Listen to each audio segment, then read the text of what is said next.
Incredibly intricate meeting that's going to take place right now in the private dining room in the Oval Office between President Trump and Venezuelan opposition leader Maria Corina Machado. Look, this is really high stakes, specifically for Machado. Her goal here heading in essentially is to convince President Trump that he's making a mistake by backing the party of the interim President Rodriguez, who is the VP under Maduro, and instead should be supporting her opposition party in all this. To just briefly break down the relationship between Trump and Maduro, or Trump and Machado, and Trump and Rodriguez, Machado and Trump have had this long, really positive relationship over the past couple of years. Machado essentially aligned herself with a lot of the president's policies and values. She essentially dedicated her Nobel Peace Prize to the president at different points. But the president in recent days, especially since the strike and the capture in Venezuela, has said that she does not have the support to lead there. When it comes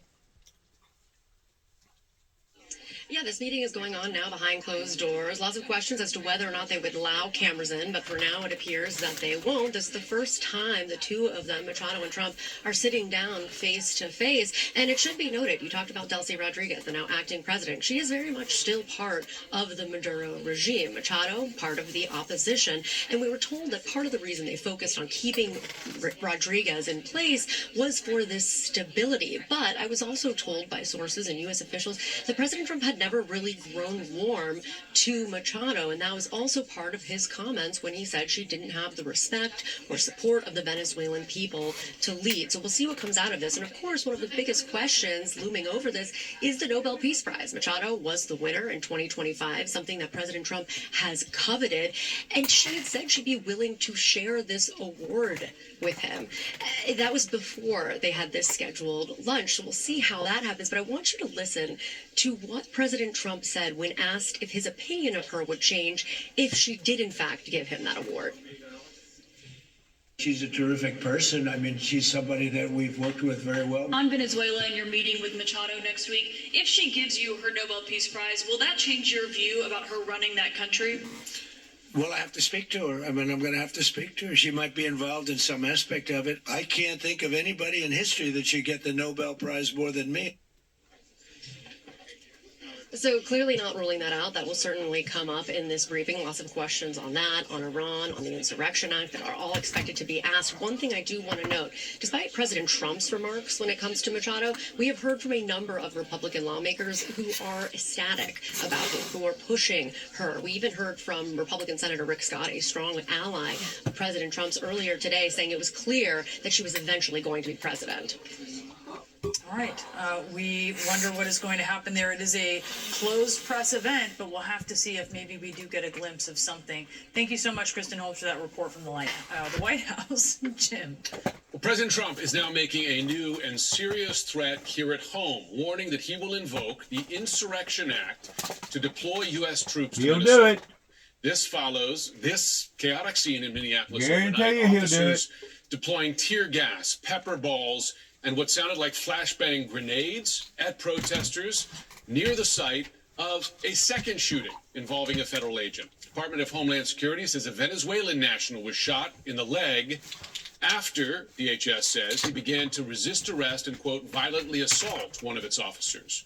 Earlier, after meeting with President Trump, the DHS Secretary, Kristi Noem, said there are no plans to pull out of Minnesota.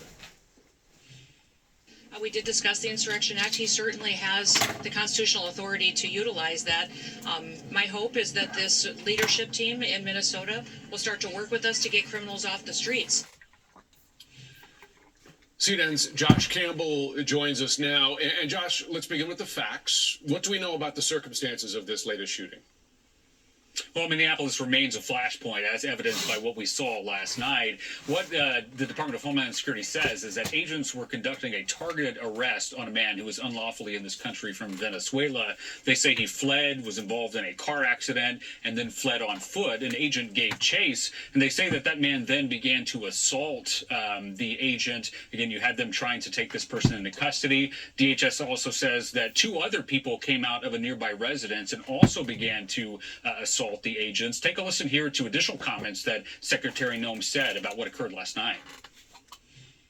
Last night, what we saw was 3 individuals weaponize shovels and brooms and attack an ICE officer that had to defend himself. Our agent is beat up, he's bruised, he's injured, he's getting treatment, and we're thankful that he made it out alive. Now, one of those agents did open fire. The suspect there was shot in the leg. But after that, what we saw erupt later that evening, there were crowds that were gathered near that scene, at times appearing to become unruly. There were vehicles that were vandalized. And we saw this really show of force by the feds there, launching, as you mentioned, tear gas, pepper balls, other projectiles to clear that crowd out. And, you know, as you look at that imagery, I think that's what probably the White House is watching, the president as well. As you mentioned, he's now threatening to invoke the Insurrection Act based on some of the unrest that he has described there. You've been looking at the tactics that these agents are using. And when you look at those tactics, both in terms of crowd control, but also the arrests that they're carrying out, are they escalatory or are they following training, regulations, and the law? Well, that is another flashpoint here, because we've certainly heard from members there of the community who say that this is over the top. Some of the aggressive actions that we've seen by agents as they're interacting not just with suspects, but also with some of these demonstrators, protesters that have shown up. There have been certain videos that have come out that have certainly raised questions about the tactics. There was one incident I'll show you where there was a man who was standing in front of an ICE vehicle filming, and you actually see an agent come around the front of that Ford Expedition there and shoves the man to the ground into oncoming traffic. What you could barely see is that there's a bus that's coming that stops just as the man hits that lane. And so that has certainly caused controversy, that kind of tactic. It is unlawful to impede ICE, but to then see them responding that way, that certainly, become the latest flashpoint. And there's another incident that we saw with a woman here who was driving near an area where ICE was conducting their operations. You see her proceed, even though they're telling her to stop. They eventually drag her out of the car. You can hear her saying, "I'm disabled." We believe she was on the way to some type of doctor's appointment. So things are certainly tense there based on what we're seeing. I will point out, as far as what the administration's line is, they say that these agents have the stamp of approval from the top. I want to get her words exactly right. Secretary Noem spoke a short time ago. She was asked about the tactics. She said they are doing, quote, everything correctly. Every single action that our ICE officers take is according to the law and following protocols that have been around for years, used by various administrations. And so even though we continue to see these questions raised by the video, they're getting that stamp of approval from the top, saying that you're doing everything right. Stamp approval from the top, serious legal questions, and many who look at police training raise questions as well. Josh Campbell, thanks so much. Still to come, we have Splashdown. 4 astronauts returned to Earth after a medical issue forced them to leave the space station early. What's next for the 6th space traveler? Plus, as life slowly returns to normal in Iran, some Iranians say they are bracing for a possible response from President Trump. And later, Grok gets more guardrails. Elon Musk says his AI chatbot has new restrictions after it generated revealing images of real-life people. That and much more coming up on CNN News Central. I don't know what that means. I have no idea what that means about Elon Musk and Grok or whatever they said it was.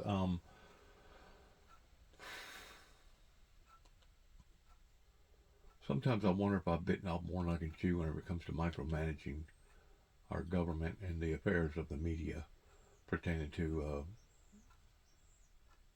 doing independent journalism, investigating all over the planet.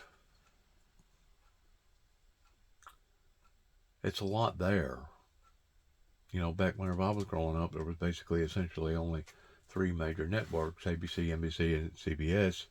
And today, now, Jesus, there's freaking hundreds. This stuff, training people to attack ICE, also a federal crime. Aiding and abetting, it's black letter law.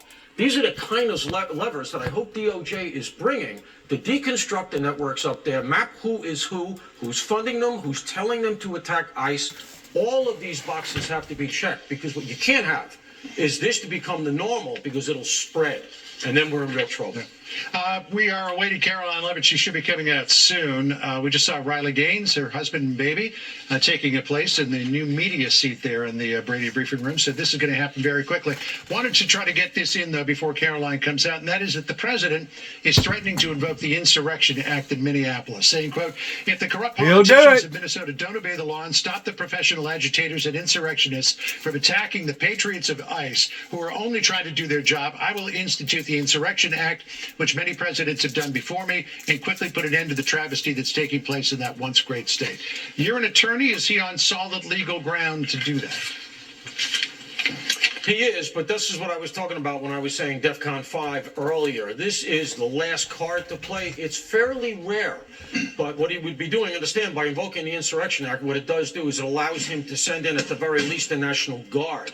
And so that already has been adjudicated under other auspices as something that right now is a little gray. But under the Insurrection Act, he can do it. They'll fight it. But at the end of the day, Article 2 gives him this. He can do it. But it will be perceived as very draconian. But at this point, when they are saying that Minnesota's governor is saying we are an island unto ourselves here in America, I think you're really getting to a point where the Insurrection Act has got to be in play. Again, just so that you don't see the union start to fall apart, because these states seem to think they can do whatever they want, and federal law doesn't apply to them. That's not the case, no matter what Fry and Waltz want to say. Exactly. All right, Paul, thank you very much for being here. Thank you, Paul. All right, hopefully we can squeeze in the Missouri Republican Senator Josh Hawley, who's joining us live now. He sits on the Senate Judiciary Committee. Welcome to you, sir. We're inside that 2-minute warning to get to the White House briefing. First, do give us your thoughts at the top of the hour here. We're about to hear from the White House on the second ICE-involved shooting. Well, I think it's terrible that officials in Minnesota, beginning with the governor on down, are allowing this to happen. They need to do their jobs, which is to keep the people of that state safe, and also law enforcement. They need to send the message that it is absolutely unacceptable to assault law enforcement. And I heard what the governor said. I heard the clip you played. That sounds like he's encouraging people to obstruct federal law enforcement. I'll just tell you, that is a crime. He has a lot of responsibility here. All right, before that briefing, I want to squeeze this in. We've got Caroline Levitt walking up. Senator, hopefully you can hang on with us. We've got to go live to the White House right now. Hopefully you can stand by. Here's Caroline. Good afternoon, everybody. A packed room today. Thank you all for coming. President Trump is making America affordable again through his proven economic formula of powerful tariffs, fair trade deals, massive middle-class tax cuts, energy dominance, and aggressive deregulation.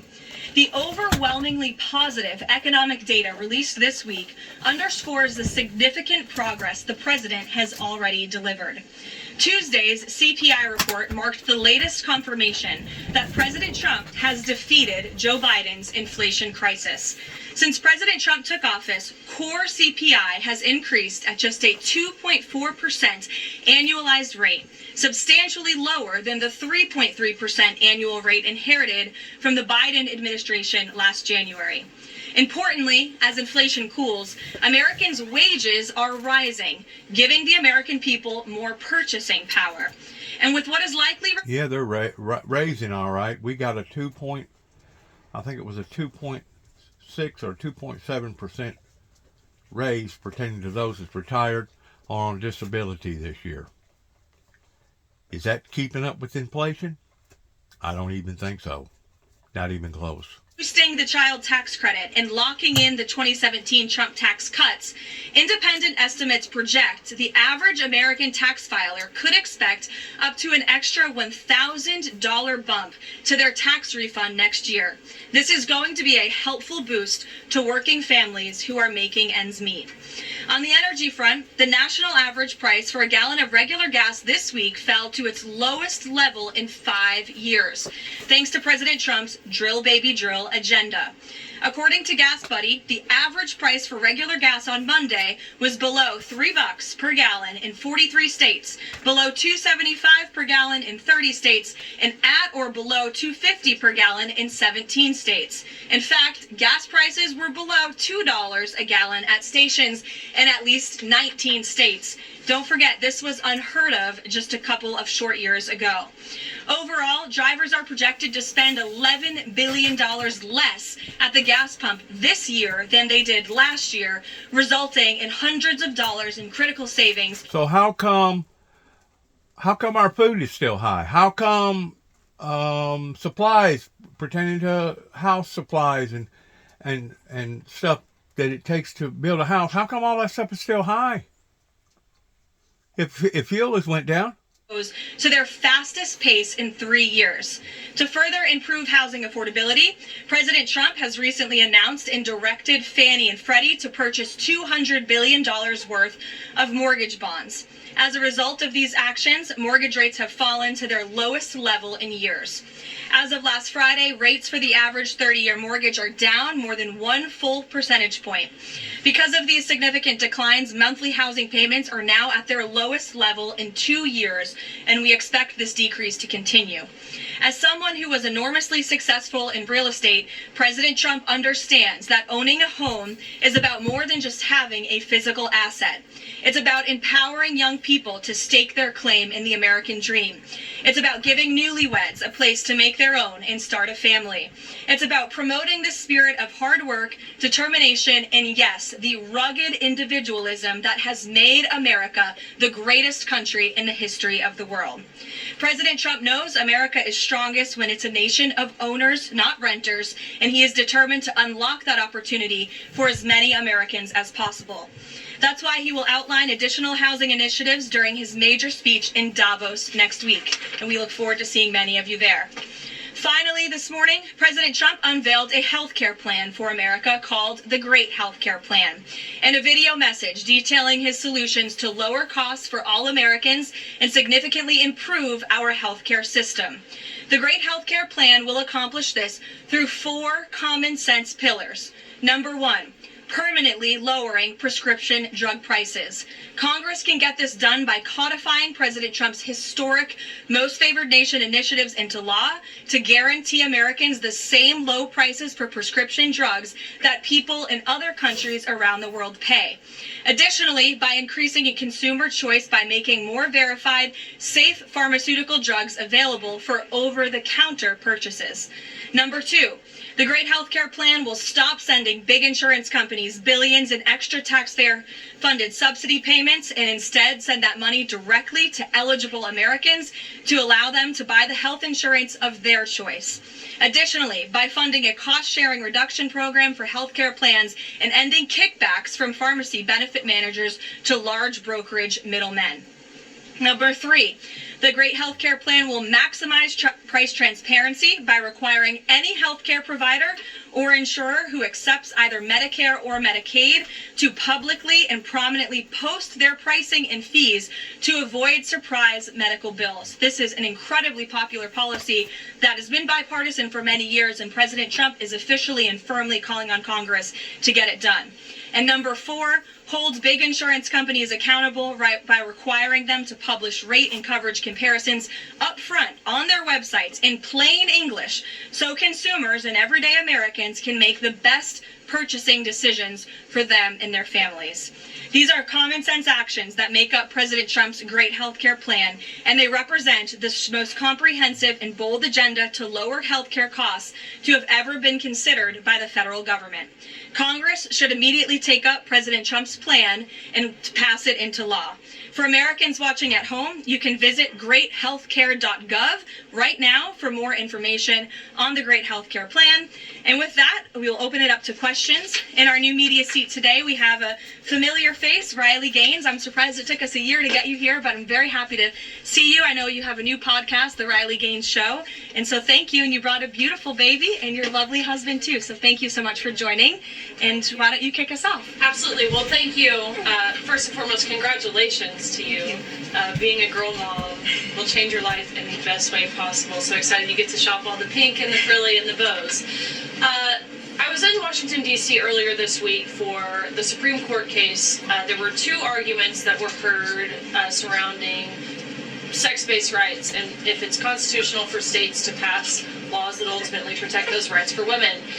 If the Supreme Court rules as anticipated in favor of maintaining these sex-based rights, Is the administration prepared to take action against the states? I believe at this point it's 23 states that don't have those protections for women. Absolutely. And as you know, Riley, the administration already has done so. We've taken action in a number of fronts against these states who are failing to uphold the president's executive orders and this administration's policy of simply protecting women in women's sports and in women's private spaces. We've gone to the mat with large universities in this country as well to try to fight for what's fair and what's just for women and girls across the country. So I know you were at the arguments. I listened to them myself as a woman and as a former athlete, and I think the president speaks on common sense on this issue, that women's sports and private spaces should be protected. What is it? What do you want and now? that there are two genders, there Huh? are two sexes. That is not something we should be afraid to say in this I done country. gave you loving. And I think, frankly, it was quite alarming I to done not gave only you hear some loving a this couple morning. of justices gravel over that I done gave you basic some loving this fundamental morning. biological You don't want to fact, dance? You want to dance? that You want men to and dance, women huh? are different but inherently I always equal, wanted to but we are dance. certainly different, and women deserve such rights. We hope and expect that the Supreme Court will rule in the right way on this matter. Thank you. Gabe. Caroline, thank you very much. A lot to talk about. Sure. What can Isn't there always a lot to talk about? what can you share about the president's meeting with Maria Corina Machado? Is it underway? What can you share about that? And then also, the president said yesterday that Delcy Rodriguez was, quote, a terrific person. Does the president trust the remaining members of the Maduro regime? I will say, to your first question, the meeting was about to begin as I was stepping out of the Oval Office moments ago, so my understanding is that it's underway right now. I know the president was looking forward to this meeting, and he's was expecting it to be a good and positive discussion with Ms. Machado, who is really a remarkable and brave voice for many of the people of Venezuela. So the president looks forward to obviously talking to her about the realities on the ground in the country and what is taking place. As for Ms. Rodriguez, the president did speak with her directly this week. As you know, he revealed that to all of you yesterday. And Secretary Rubio and the administration have been in constant communication with Ms. Rodriguez and other members of the interim government in Venezuela. They have been extremely cooperative. They have thus far met all of the demands and requests of the United States and of the president. And I think you have all seen that play out. We obviously had a $500 million energy deal that was struck in large part because of the cooperation from Ms. Rodriguez. Get down, you're blocking the and Ms. camera. Rodriguez have also confirmed What's wrong that they with will you? be releasing political prisoners from want Venezuela. out? There were 5 Americans who were recently wanna go released out? this week as well. So the president likes what he's seeing. Operation. Come on, let's get ready and get out of here. Let's get you a little leash on here, and we'll go outside. The sun's shining, even though it's cold. Come here. Come here. See what's going on. You get too anxious. Get in the house, and I guess you get cabin fever or something. I don't know. You just gotta go. Gotta go. Get nervous or something. All right, I'll get to you in a minute. Just hang on. Let me finish this video. Get over there and sit down. Actor at the Pentagon chose to unlawfully leak classified and very serious information to this Washington Post reporter. Hence why the reporter's home was looked into by the FBI, rightfully so. And the administration is not going to tolerate leaks, especially from within the national security apparatus of the United States government, that put our nation's integrity and our national security at risk. Full stop. The president will not support that. I know the Secretary of War will not support that, and it will not stand. And legal action will be taken against anyone, whether it's a member of the press or whether it's an employee for a federal agency who breaks the law. If you break the law and if you endanger our men and women in uniform, you are going to be held accountable, period, full stop. But does this Jackie. administration believe that this reporter or any reporter has a right to publish classified information under certain circumstances? Look, I think that we do not believe that individuals who have been given the privilege of holding a top secret clearance should be illegally leaking that classified information. And I know the American people agree with that. And I think it's a basic tenet of journalistic integrity not to publish information that could directly endanger the operational security or the brave men and women who are serving this country in uniform and putting themselves in harm's way to protect not just the people of this administration, but all of you in the press and all of their fellow Americans as well. Jackie. Thank you, Caroline. I wanted to get the White House reaction to Iranian state TV broadcasting an implicit threat to the president's life. It was images of the assassination attempt in Butler, Pennsylvania, according to reports, with the message, "This time it will not go wrong." I have not seen that, to be honest with you, Jackie. We'll take a look, and I'll let the president and his national security team examine that footage to ensure its legitimacy. Again, I haven't seen it, so I can't comment on it. What I will say with respect to Iran is that the president and his team have communicated to the Iranian regime that if the killing continues, there will be grave consequences. And the president received a message, as he revealed to all of you and the whole world yesterday, that the killing and the executions will stop. And the president understands today that 800 executions that were scheduled and supposed to take place yesterday were halted. And so the president and his team are closely monitoring this situation, and all options remain on the table for the president. Netanyahu encouraged him against strikes. Look, it's true that the president spoke with Prime Minister Netanyahu, but I would never detail details about their conversation without giving the expressed approval by the president himself. Thank you, Caroline. Is it still the president's assessment that it would be very hard for Ms. Machado to leave Venezuela because he says she lacks the respect and support in that country? And will he raise that with her too? I think the president's assessment that you just pointed out was based on realities on the ground. It was a realistic assessment based on what the president was reading and hearing from his advisor. I heard some chatter last night on the news, I don't know which one it was, about the journalists being shaken down, raided their house, pretending to releasing secret information that shouldn't have been exposed to the general public. I got to thinking yesterday, my mind kind of, like everybody else's, races and gets to thinking this and gets to thinking that, and you get to wondering, well, how come things is in the shape that they are, pertaining to us being trillions of dollars in debt and seeing all the gun violence and seeing the things going on all over the world. And the thought occurred to me, pertaining to the agreements that one has to make in being a ordained minister. Now, I know that you can become an ordained minister, generically speaking, by getting online and paying somebody, I don't know, maybe $100, and now you got a certificate that says that you're an ordained minister.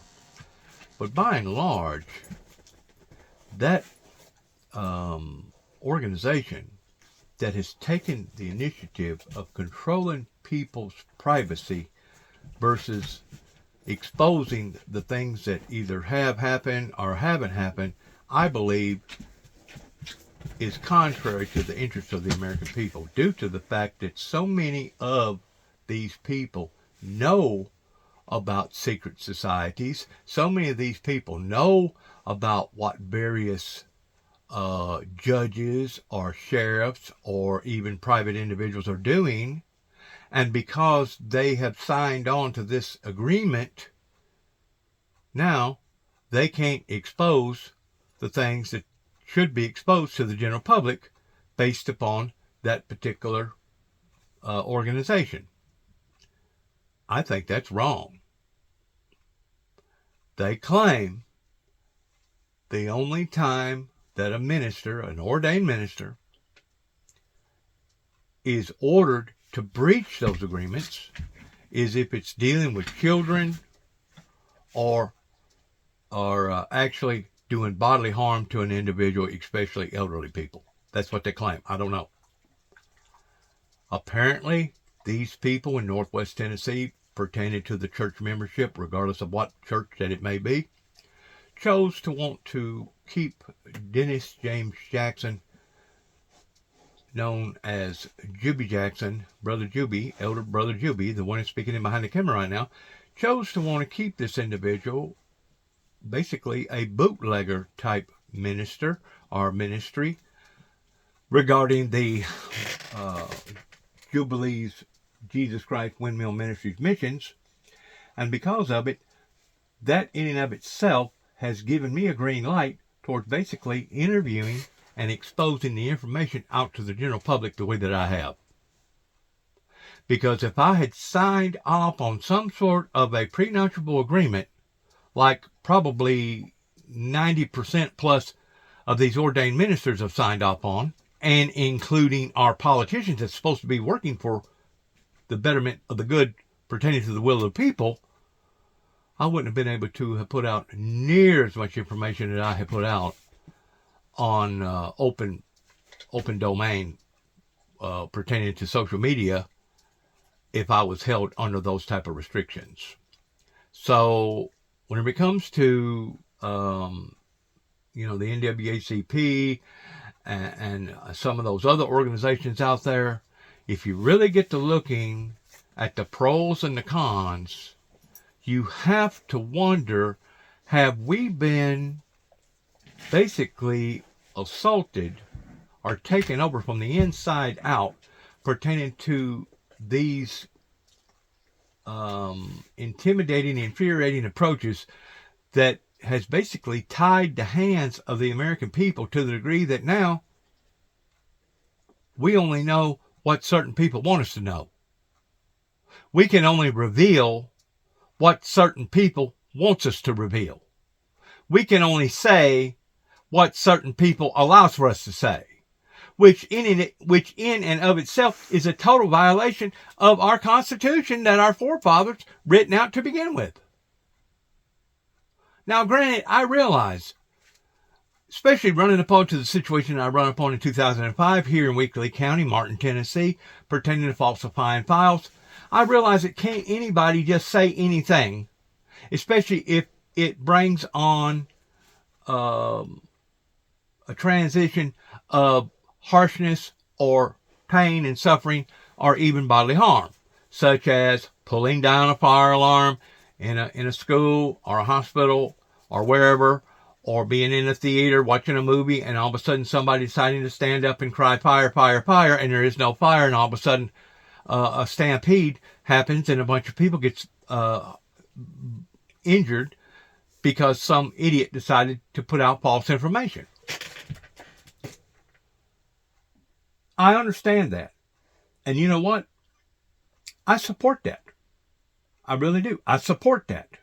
But that was another way that the Weakley County, Tennessee authorities, beginning in Nashville at the governor's office, tried to want to handcuff my mouth, the same as what they tried to do over in Humphreys County, Tennessee, over in Waverly, that it took me a while to finally identify what was going on regarding me walking into a prepping station up in Humphreys County and basically only asking questions, not purchasing none of the doomsday products in there pertaining to masks and etc. But because I had interviewed a certain individual in Humphreys County that I had documented secretly, and then I revealed that information to the public pertaining to even he himself disagreed with some of the methods that they was using whenever it come to the drug culture in that area. Because I had done that, this was a way of swatting me or trying to seek some sort of vengeance upon that in which I must have hurt somebody's feelings of revealing that information to the public towards them putting out a alarm on me to the degree that during the time that I was on probation in having to admit to a crime that I never committed pertaining to stalking a family across the road that my brother and I was just concerned about 3 little children, even though we had contacted the child abuse center in Nashville and contacted the child abuse center here in Weakley County.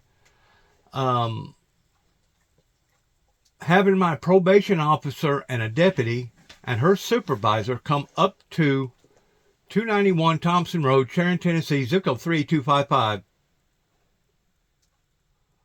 was a revoke of what went on in Humphreys County pertaining to me revealing one of their agents up there that even he himself did not agree in sometimes a lot of their methods that they used in the drug culture.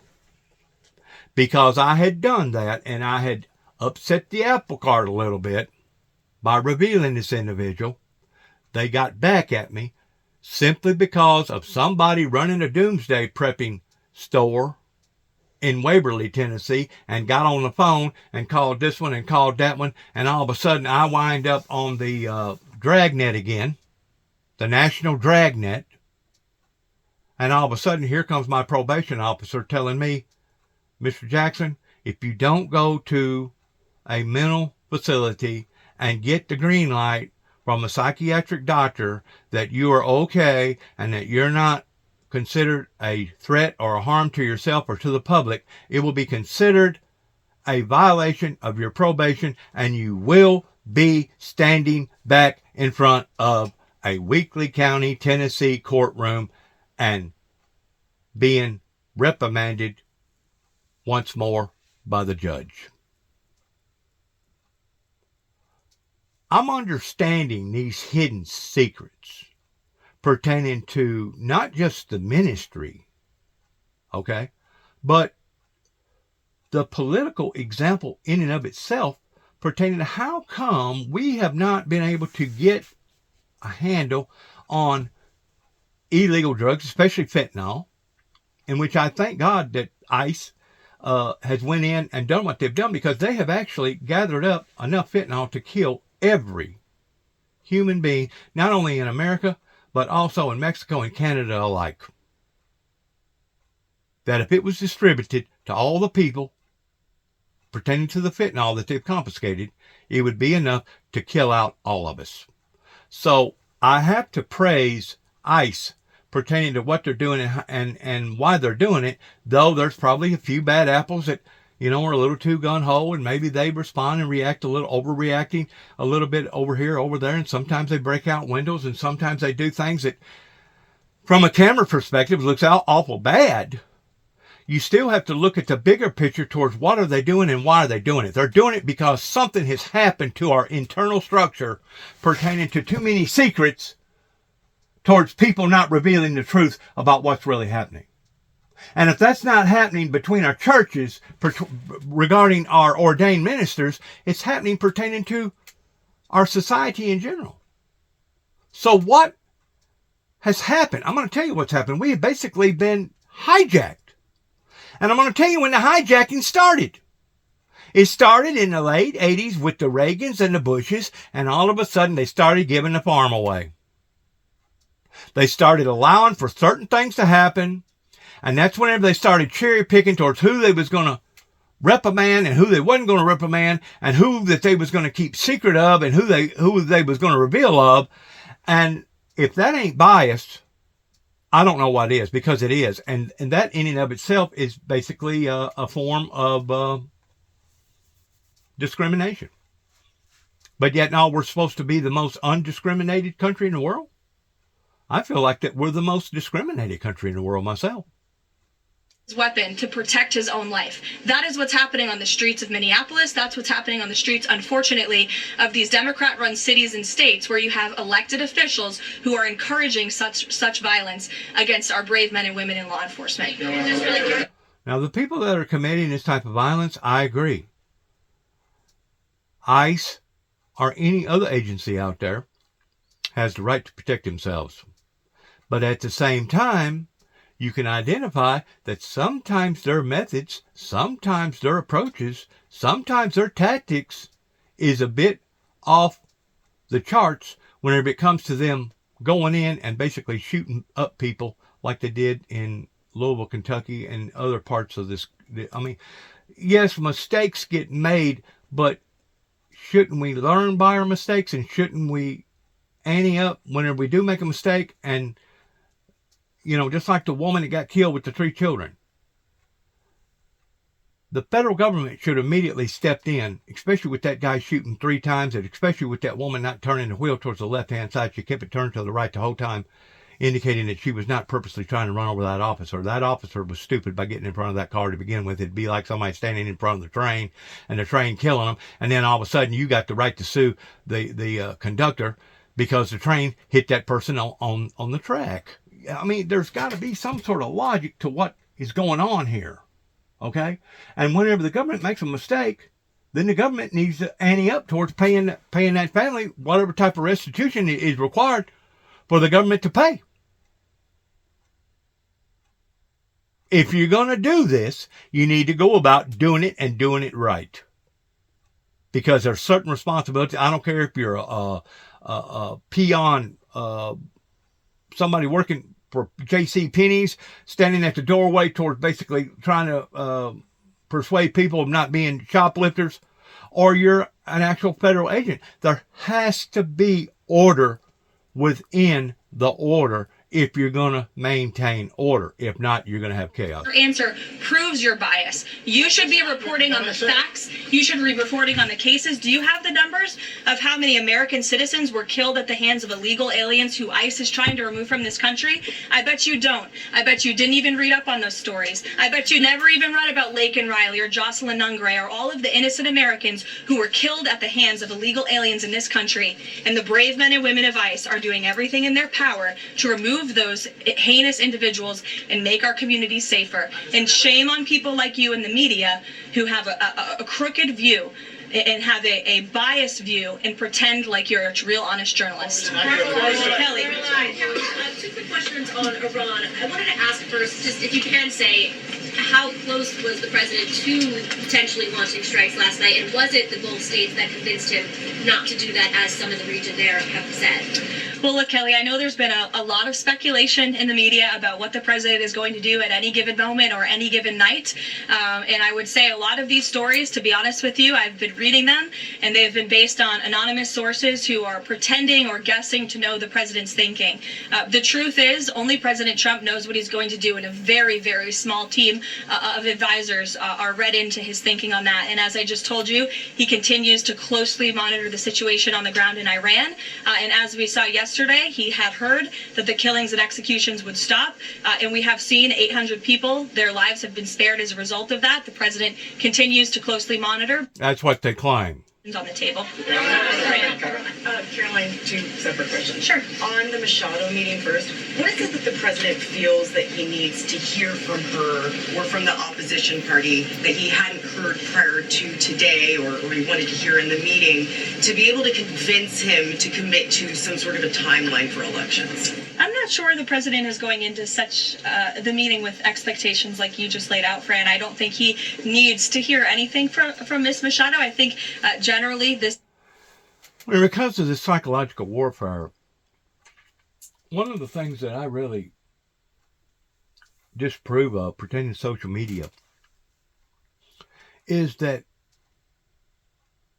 it's almost next to impossible just to be able to see events that has occurred and not being able to identify the timeline of when they actually occurred.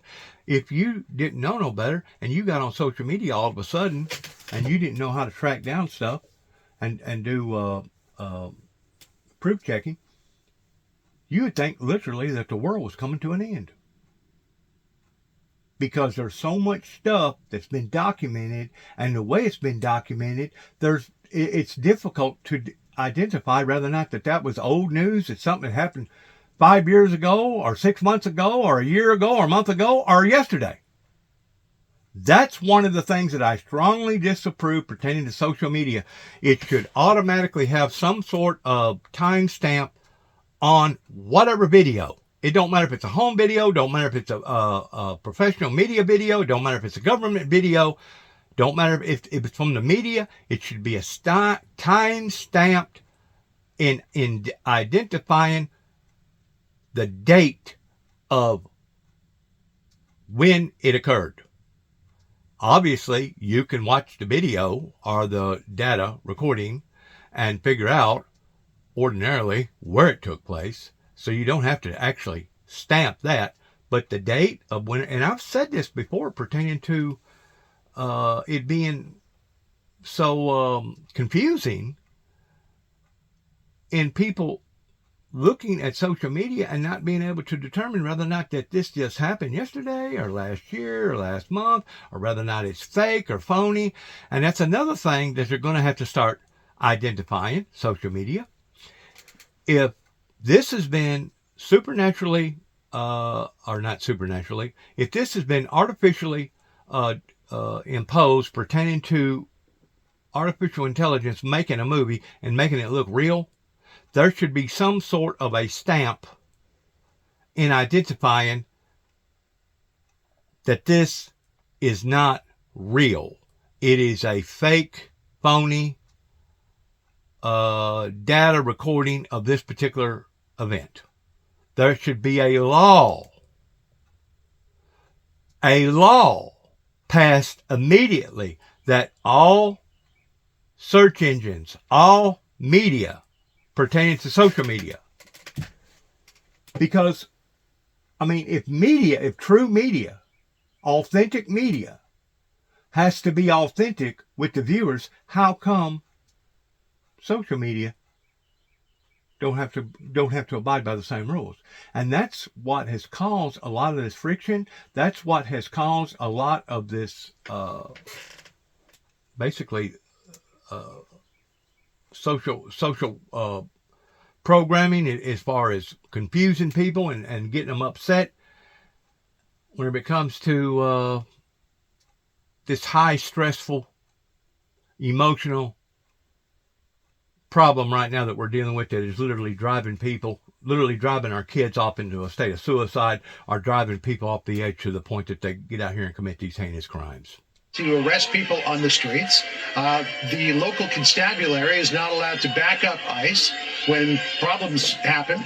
So ICE and Border Patrol have to send their own backup, which is why you see so many officers in Minnesota. I mean, you don't see the problems like this in Louisiana, where Governor Jeff Landry is cooperating with the federal government. You don't see these problems in Florida, where the state cooperates with the federal government. You don't see these problems in Texas, where the state cooperates with the federal government. It's only in places like this, where it's set up for confrontation, that we see all of this happen. You know, just adding to this, the rhetoric. And the reason why that I believe that you're seeing this right now is because this is a known sanctuary city, and they have allowed for so many people to come in on board, regardless of what their track record was, or regardless of how they got there. And now, because it's going to dismantle so many people in that sanctuary area, that's the reason why they're kicking up the way that they are. It got out of control. That's the reason why people like the mayor of Chicago, the governor of Chicago, the governor of Illinois, and other sanctuary places like out in California, and you can basically name them all, of these politicians that has allowed for this to happen, needs to be arrested and go to jail. I don't care if it's a federal judge. I don't care if it's a local judge. I don't care if it's a state judge. These people violated our principles and basically become traitors to our own establishment here in the United States. Now, there's no doubt sometimes it's going to give the appearances that our government is using a strategy or a technique similar towards, let's say, the arsonists working for the fire department, and they're bored and they need to do something, and all of a sudden this guy goes out and creates a situation. That way it'll make him and his team members look like heroes by putting out the fire. I realize that in some people's initiatives, in some people's eyes, they're going to look at this and say, this is what this looks like. I probably should have clarified that on another tape or two, another video data recording that I'd done previous to this one. in saying that in that format, because there are going to be people that's going to look at this in the same aspect in regards towards, wow, the government's went in and stirred up these people purposely, and now they're retaliating against the people standing up because they got, overwhelmed this way. It can give those appearances to certain people if they don't realize, if they don't go in and study the fundamentals of how come that it got this far out of hand to begin with. And once again, I disagree with presidential policies regarding not holding various presidents accountable, regardless whether it was the Bushes, the Clintons, the Obamas, the Bidens, or whoever. Hold these people accountable, because obviously they have allowed for this to invade our country, our great country, America. And this is one of the reasons why that we're seeing what we're seeing right now, which is only helping to validate the Holy Scriptures pertaining to in the last days. You will see commotions and wars and rumors of wars, earthquakes, and the sea roaring and waving and commotions going on like you've never seen before in the final remaining last days here upon to the planet Earth. Somebody has been running this thing on autopilot. Somebody hit the cruise button while the rest of us thought that things was being handled in the proper form. Well, we, as good patriots, sovereign citizens of America, should have realized after 9/11 occurred and they let that happen the way that they let it happen, something is happening from within our system and not identifying the dangers that's obviously that certain people identified that was going to occur, but did not stop 9/11 from happening. Just like there was certain people, they claim that could have prevented the Oklahoma bombing from happening. I kind of disagree with that, because I think that it was handled primarily by Timothy McVeigh and Nichols. I don't think that there was a whole group of people, even though they're saying now that it was, that was involved in all that. I do agree that there was something within that building that exploded and blew that building up with basically 18 to 24-inch columns and 18, 24-inch concrete poured walls. There was something within that building that caused that building to blow up from the inside out, that blew the debris back towards the Ryder truck. That is virtually, theoretically, impossible. That there was something within that building that blowed up. I personally think it was the stuff that they were storing that they was going to use on the Branch Davidians pertaining to the 51-day standoff down in Waco. But once more, as of right now, that's more of a theory than it is a fact. But we do know that it is a fact, looking at the facts, that there was a major, extensive government cover-up pertaining to not only what went on in Oklahoma, but what went on down in Mount Carmel, Waco, Texas, pertaining to the ATF agents, as well as what the FBI either done or didn't do following after the big mess up down in Mount Carmel, Waco, Texas. Funding streams is that they will immediately file the lawsuits. The city's always settle. Now, this is going on right now live. Now, looking at irresponsibilities, looking at gross negligence, I want to make a comment pertaining to what's going on right now in this particular area in Minnesota. Our government officials that made this stance, that helped to engineer ICE in going out there and doing what they was doing, they should have known that by using this type of approach, especially due to what happened, I guess 5 years ago, whenever George Floyd and the parties flared up pertaining to protesting the way that they did by burning all the buildings down, the same way that they done during the Rodney King riots in L.A., they should have known. And I tend to wonder, instead of using the word gross negligence, if it wasn't done intentionally, by going into this area knowing that this was a very, very bruised, sensitive, distraught area that still hadn't recovered from the George Floyd ordeals, that now they've come in and agitated these people again the way that they have, and now look at the results. Now, is this being done intentionally, one may ask? Or is this being done by gross negligence, unintentionally? I'll let my viewers make their own decisions in the seriousness of all this, because whenever you go in and start knocking heads, in which I said from the very beginning, before Donald Trump ever got elected the second time, that if he was going to do what he was talking about doing towards going in and doing a mop-up, basically draining the swamp, it was going to require physical strong-arming. And now we're beginning to see physical strong-arming. And now we're beginning to see a resistance movement pertaining to an uprising from the people from within. But once more, are we beating a horse on the wrong end? Or should we actually see, we got people fighting against themselves, and there's certain politicians, I guarantee you, I can't prove who they are, but they're sitting back right now and saying, good, we're glad that things is working out the way that they are. And I've said this all along.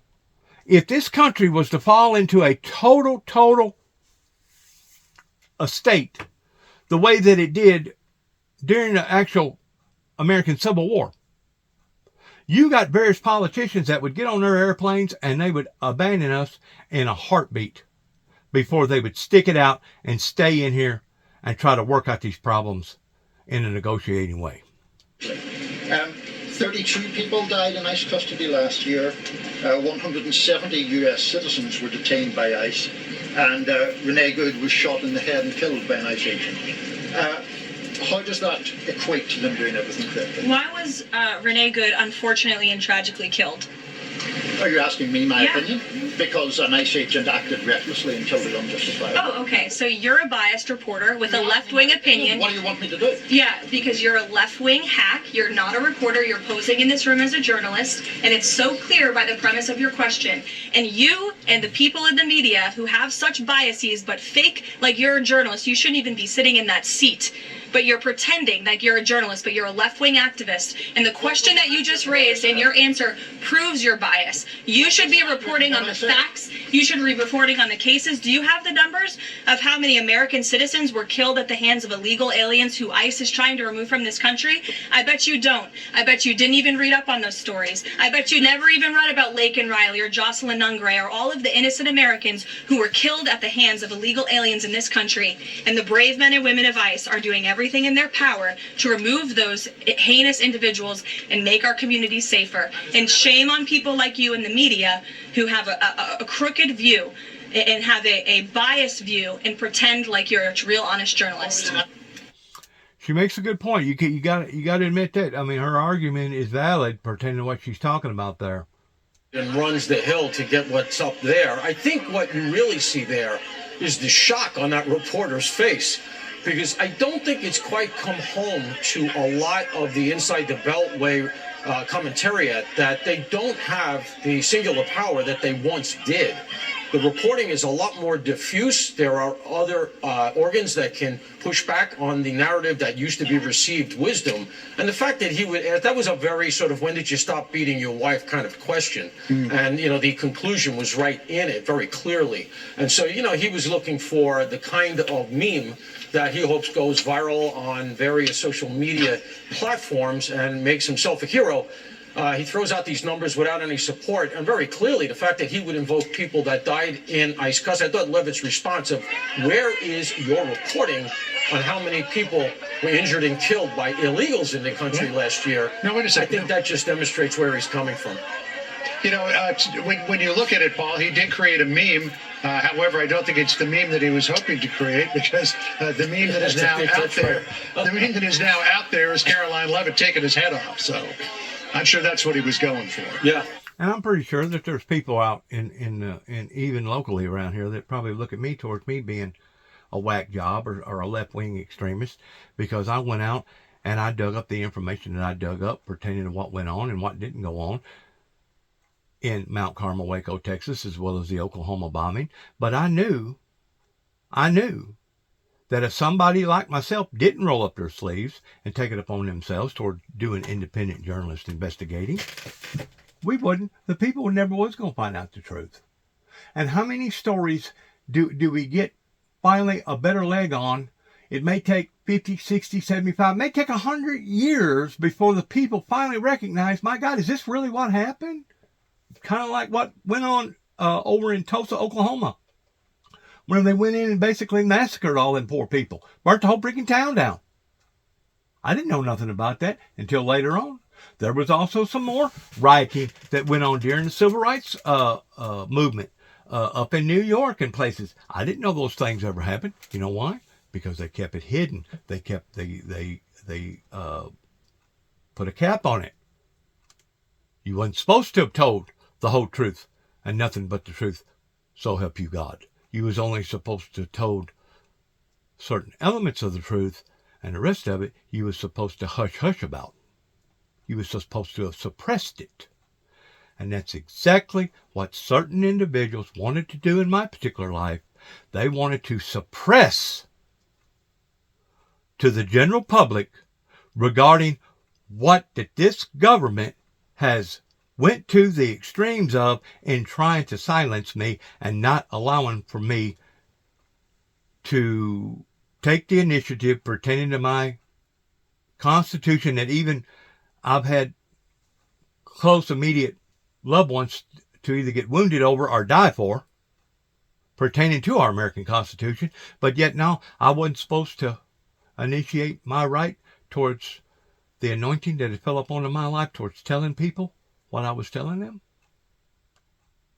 But yet now we want to point our finger at places like Russia or China, and we want to blame them because they use these type of communist control tactics upon their own people. I got news for you, my friends. There's certain people pertaining to either state, local, or federal government that has violated people's principles to the initiative that it fits right into the same category as communism as far as I'm concerned. And so many people have been at the wrong place at the wrong time that the bad people can basically smear their name, assassinate their character, and now they've been pushed off to the side as either being nut jobs or they was cruel and indifferent and they was monsters all along. You see, whenever you're dealing with this type of power, and I'm just not talking about money power, I'm talking about influential power. Whenever you're dealing with this type of power that you have certain people sitting in certain seats that can cause a true, symbolically speaking, a saint and turn them into a devil, or turn a devil into a saint into the eyes of the people, you're dealing with danger. You're dealing with a very, very dangerous atmosphere that who is the one that's actually in behind the mindset pertaining to what's happening in our country. Continue to make our country safe, record low crime numbers. That, obviously, at least in the interim, is a big victory for President Trump. That's right, John. And there has been a victory pertaining to this particular situation with the illegal immigrants due to the fact that there has been more people for the first time in years that has been documented towards wanting to leave America versus come into America. Now think about that for a second. That Donald Trump is making ripples. Donald Trump is shaking the cages. Donald Trump is upsetting the apple cart. And to be quite honest with you, it needed to be upset. It needed to be shaken. It needed to be looked upon indifferently. And that's the reason why so many politicians was against him ever becoming president to begin with, because they knowed whenever he got in power that he was fixing to go against the grain. And to be quite honest with you, it needed to be. It needed to be on so many different levels, on so many different fronts. Success for any of these lawsuits coming out in Minnesota. It may have to go to the Supreme Court for the Supreme Court to make clear again, because they said it 10 years ago, to say it again. Immigration law is legitimate. The Constitution gives that to the federal government. I do want to say this that I picked up on. I picked this up on this morning pertaining to the ordeal with Greenland. If Donald Trump goes ahead and uses military might to go in and take over Greenland in a physical, confrontational form, that will be grounds for impeachment. Now, whether or not they pursue that or not, or whether or not they whitewash it the way that our Tennessee senator done during the last presidential impeachment, I don't know. But I did hear that this morning, that if Donald Trump goes ahead and pursues in ordering for federal army troops to invade Greenland because Greenland don't want to become Americans, that will be grounds for an impeachment. You can take it for what it's worth and what I just said and the accuracy of it, and whether or not they're actually going to do anything about it if Donald Trump does do this. But basically, we're seeing the results of that, in which what I tried to forewarn and tell my my viewers of before Donald Trump ever become president, that we just as well get used to seeing some things on TV that are going to be very, very displeasing in a lot of people's eyes towards having to use strong arm tactics in doing these things. I told you ahead of time, get ready, prepare for it. I put out the advisories, I put out the warnings, just like I put out the warnings of a bloody road ahead, just like I put out the warnings pertaining to major electrical disturbances. I don't know if anybody knows this or not, but Verizon yesterday was basically shut down for several hours because of lack of communications. And we've seen the internet get shut down. You know, whenever the internet gets shut down, the global world internet, it costs billions of dollars per hour. And if it's shut down for any length of a time, it could actually cost trillions of dollars because of all the movement and the activity that goes on the global internet, that if that gets shut down, basically the world has to halt in its productivity activities. And as far as I'm concerned, that little tattletale sign that you're seeing on the right-hand corner right there of the watch there, the green, where it's got the little arrow going up, that right there is one of the biggest phony, fake indicators pertaining to a yardstick telling the realistical reality of just exactly what's going on our streets pertaining to our people. Just because that little indicator thing over there on the right corner, bottom right hand corner, is saying that the arrow is going up one way, doesn't mean that it's going up for everybody. It's only going up for a certain group of people. It's either the luckiest that are playing this stuff in this market, or those that are the richest pertaining to the conglomerates. But when it comes to the reality of the true citizens of society, that's one of the biggest fake, phony, yardstick indicators that we have. And that's another reason why that we're underneath this psychological warfare game, because we have one group of people putting out one images or putting out a certain set of ideals, while we have another set of people putting out another set of ideals. The bottom line is that so many people right now have been hurt. And if you'll add that, if you'll combine that with the catastrophes hitting the planet Earth pertaining to the natural catastrophes, regardless whether it's coming from under the earth, in the earth, or on top of the earth, if you'll combine all that together, my friend, it spells disaster.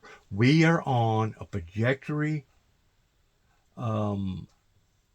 tracking right now of disaster, rather not your little indicator on the right bottom hand corner wants to tell you the truth or not, or whether or not you want to believe it or not, we're on a pathway to doom and gloom. And I tend to wonder if some of our government officials right here in America, right here in Tennessee, right here in Weakley County, hasn't purposely sat down and designed this so that it would be a distraction. That way they would not have to be held accountable for the pretenses of what we're going through right now. I mean, just think about this. Think about this. I was in jail in MCC in downtown Chicago being studied by Dr. Dana, okay? With an individual from a university, I don't forget what university it was, but he was a professor. Not only did he lose his job over having porn on his computer, but he went to jail over it. We're talking about somebody that was doing federal time in jail over porn, but yet now we have all these different engines and social media platforms that's come into our lives, so where now if you want to look at porn, all you got to do is hit a couple buttons on your little computer device, and you can watch all the porn in any form, in any format that you want to watch it in, regardless whether it's kiddie porn or legal porn. I have never seen such of a disastrous atmosphere that has come into our lives that I think goes beyond just gross negligence, my friends. I think it's being done intentionally. And I think that it's being done under the hand of various people, of the satanic, barbaric, evil people that was purposely wanting to taint or destroy any part of righteousness or any part of godliness that we ever thought about. Now, granted, Donald Trump has come in and he's basically given life or breath to the church world to the degree that they can't just come to our houses and break out our windows and drag us out by our feet ordinarily just because of the way that we believe or because of us expressing our ideals in our First Amendment right pertaining to our Constitution. That has slowed down to some degree because during the time that Obama was president, it had gotten so bad that if you even had a church Christmas nativity scene in your house or around your house, you was not only prone of being persecuted because of it, but you was actually prone of having the courts come in and tell you to physically remove it from your property or you would be going to jail. That was an anti-Christ, anti-Semitist environment that was building here in America that was getting totally out of hand. So yes, it started in the late 80s whenever certain people thought that they was going to be able to do certain things in thinking that they was going to do it and get away with it, beginning at the core of origin right here in Northwest Tennessee. Right here in Northwest Tennessee. That I can prove. I can validatedly prove it pertaining to my records, in addition to proving it pertaining to seeing the documentation of the history similar towards what we're seeing right now. So that was an arrest. Similar to what we're seeing right now pertaining to the uprisings that's happening, not just in America. Not just in America. You keep in mind, this is planting a seed of chaos that's now being erupted in places all over throughout the world that ordinarily had never seen this type of eruption. We have social media to blame for this. That right now we're seeing the growing pains of it. Eventually, I hope and I'm praying that there'll be enough good people to overrule the bad people, and that we will see peace and utopia, and we will see the meek inherit the earth before it's all said and done with. Because if not, my friends, I guarantee you the Heavenly Father will step in and he'll put an end to it. If the good people can't put an end to it, the Heavenly Father will put an end to it. And that's whenever everybody will feel the effects of it. To happen. In fact, the Department of Homeland Security is doubling down here. And they've had to put all of these extra officers on the line because, again, to the point that I've said this before and I'll say it again, before COVID ever hit, if you really analyze and study what was going on during the time that it was going on in micromanaging the news, it was over in China where they was having disruptive uprisings. Because of them looking at social media and understanding that there was a better life other than the life that they was adjusted to, pertaining to the dictation of communists over there, that basically formigated and created COVID in a pandemic that was man-made, that basically started over in China but spread throughout the world because we didn't have enough people that had enough sense to be able to stop the airline industry from bringing it in other parts of the country. Now, once again, is this being done under the pretense of gross negligence? Or is this being done intentionally, being used as a weapon, being distributed out as a type of technique to basically distract people from looking at the truth while these events is going on? Because I can look at it through the smoke screen and say it's a good possibility that it's being done intentionally by various people, that even though they claim it, they care about people, even though they're in these powerful positions, regardless whether they're politicians or preachers, I can honestly say that I think a great deal of them that are walking around in sheep's clothing right now, that are nothing more than walking, talking, cold-blooded reptilians, are intentionally allowing for this to get in the shape that it's in. And to think that I got a granddaughter, soon to be 3 years old, that's going to have to be reared up in this type of environment makes me sick at my stomach. Makes me sick that now innocent, the lives of the innocent is going to have to inherit this type of tyranny and this type of travesty. Makes me sick. Good luck to all of us. God bless America. God bless our troops. God bless our endeavors. And may God bless the good people in and through the Lord Jesus Christ that has the courageousness of standing up,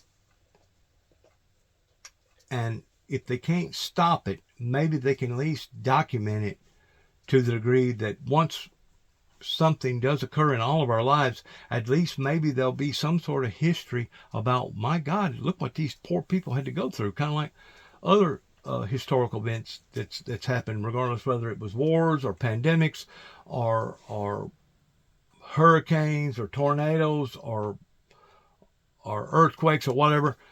At least from a historical standpoint, if you're making digital historical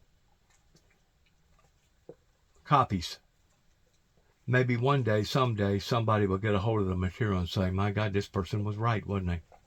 These people was out of their freaking minds. This was what was really going on over in this particular area at this particular time. May God have mercy on all of us is all I can say. May God have mercy on all of us. Shalom.